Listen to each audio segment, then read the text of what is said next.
chvíľu pôjdeš do seba, ty pôjdeš do práce.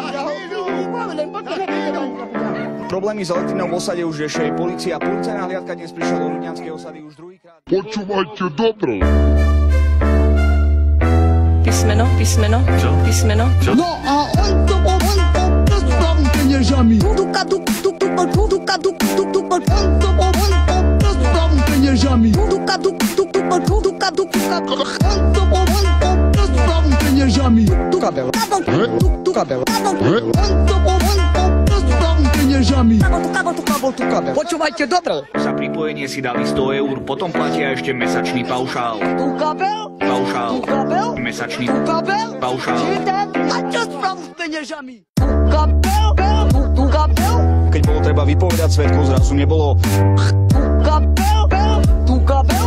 A čo sprav s peniežami? To je naša elektrina, to je spoločná elektrina. No a on to. Z Ľudňan Matúš Gablák, televízia Joj. A čo sprav s peniežami?